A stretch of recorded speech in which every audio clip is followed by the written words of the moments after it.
My name is Pinchas. I was born in Łódź, the second largest city in Poland after the capital, which was Warsaw. And I was born in 1932 when the war started.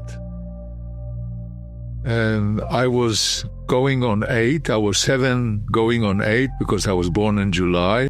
And I was a very happy boy because regardless of the anti-Semitism and regardless of all the things, there were 250,000 Jews living out of a population in Łódź of 750,000. My name is Ben Lesser, or Benjamin Lesser. Ben Lesser I go by. I was in Krakow. I was born in Krakow, Poland.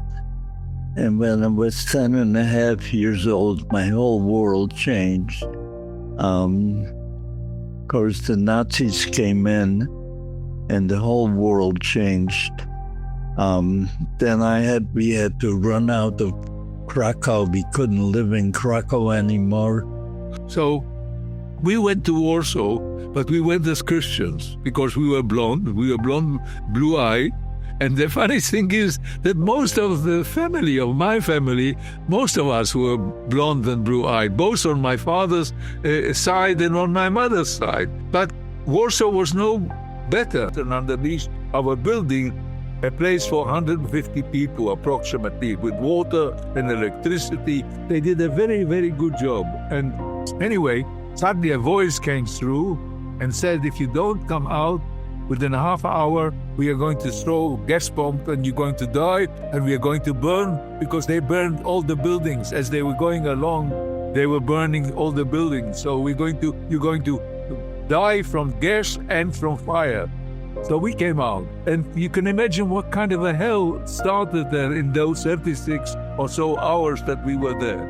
But if you gave the guard at the door something like jewelry, they gave you a bottle of water. They tried to save their children. Then we were chased into the barrack, from the room, from that little place, and they were beating us all the way, and they pushed us into the wagon. Well, my story is just beginning. 3 days, and the third night we arrived at a place called Oświęcim. Oświęcim was Polish for Auschwitz. But we don't know about it. In Auschwitz, we never heard of it. The train was standing inside a yard, and we see a gate. On top of the gate, it says, Arbeit macht frei. Labor gives you freedom. That was the gates of Auschwitz. But we don't know that. The train stood there for 2 hours, and then it started to move again.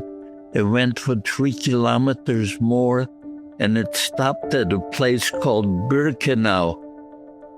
Birkenau was part of Auschwitz. Birkenau was where most of the killing was done, in Birkenau. But we don't know Birkenau, Auschwitz, we don't know. The train arrives to Birkenau. It was still dark, and they open up the gates, and they yell, leave all your stuff on the ground. Don't pick anything up. Women and children to the right, and man to the left.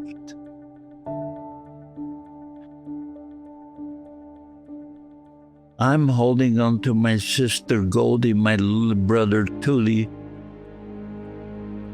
and we're just being ripped apart, never to see each other again. My sister Goldie and Tuli went directly to the gas chamber.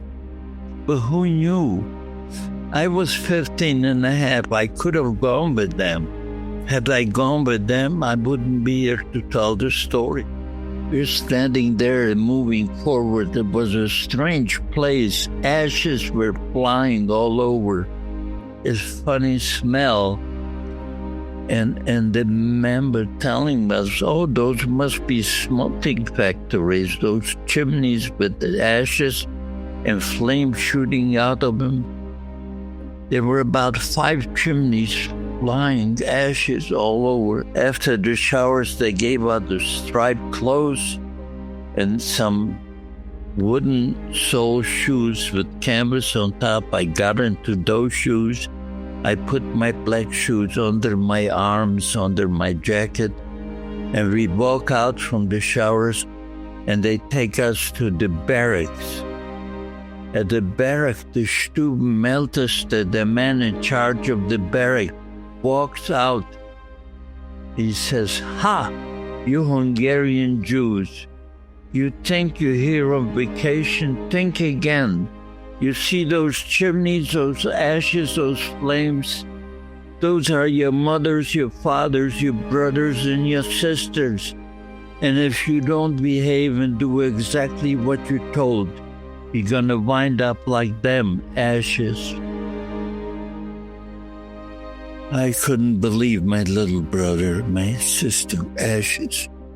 And we came to a huge place, which was a sandy kind of area, just outside or just inside the camp or the side of the camp. I can't remember exactly. I think it was just outside these 5 camps.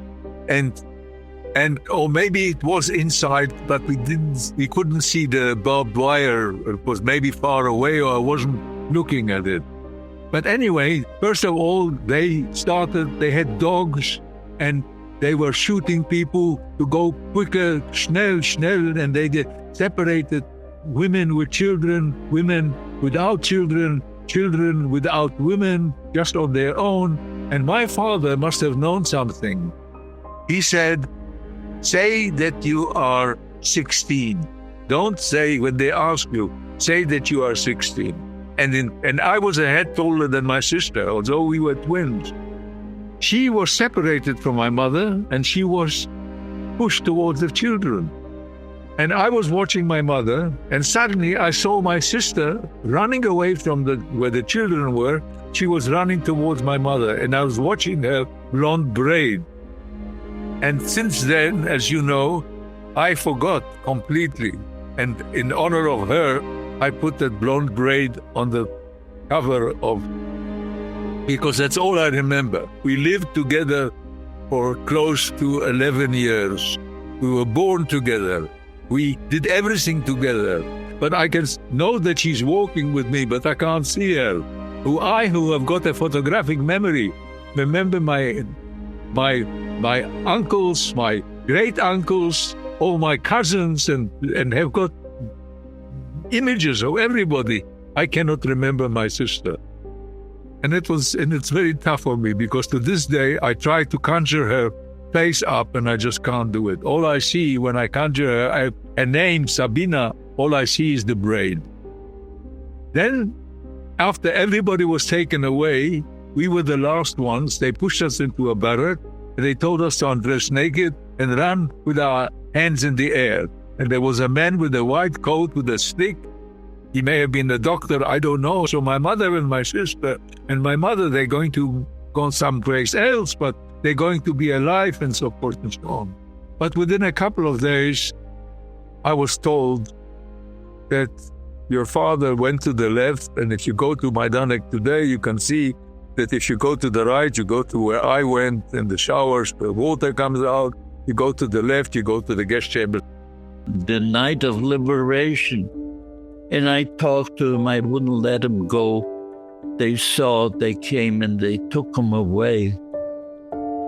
And I said, "Where are you taking him?" And I followed. My knees gave out and I fell. They pushed me against the wall. 2 hours later, a man walks up, nicely dressed. He asked me how many languages I speak.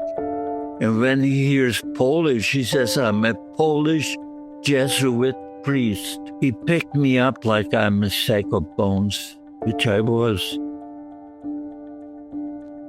I weighed maybe about 40 pounds. I was 16 and a half years old now. He took me into the infirmary.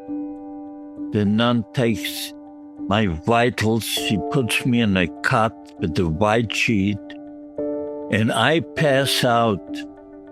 5 weeks later, I wake up in a monastery in Bavaria, Germany. I was sent to a place called Kolditz, and I was there for about 4 months. And after 4 months, we were taken on a death march. 1,500 of us left approximately Kolditz, and we walked for about 2.5 to 3 weeks. We arrived in Theresienstadt in the middle of April, or beginning of April. I don't remember exactly when. I was there a couple of weeks, and we were liberated on the 5th of May. On the 8th of May by the Russian army. So it starts with words, and it starts with small things. But then it escalates, and it involves everybody. It doesn't, 50 million people died in the Second World War. 6 million were Jews, almost, 2/3 of the Jewish population of Europe died, but were murdered. So you've got to tell them why it happened, the beginnings. You have to tell them what actually the result of what happened, and you must tell them what should not happen at any price, that they should be educated in such a way by not telling them all the horror stories. Tell as many people as possible, because for some reason or another, there are millions of people who think the Holocaust never happened. This is why I started this Zachor Holocaust Remembrance Foundation, to keep this world from acquiring amnesia.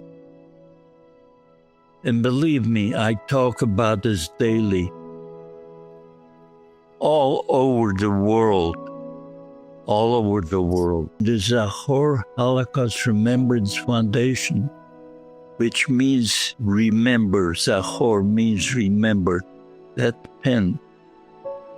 I have given out over 2 million of these pens already, Zachor pens. And my aim is to give out 6 million to commemorate the 6 million people who were slaughtered by the Nazis. So that's why I think it's so very important for Holocaust survivors who were witnesses to these things. I saw what happened before the war in Poland. I saw what happened during the war. And I also was fortunate to live in a place like Canada where there is multiculturalism. And for a long, long time, for many years, I came here in 1985. Basically, we are really the same people. So why shouldn't we live together happily instead of fighting?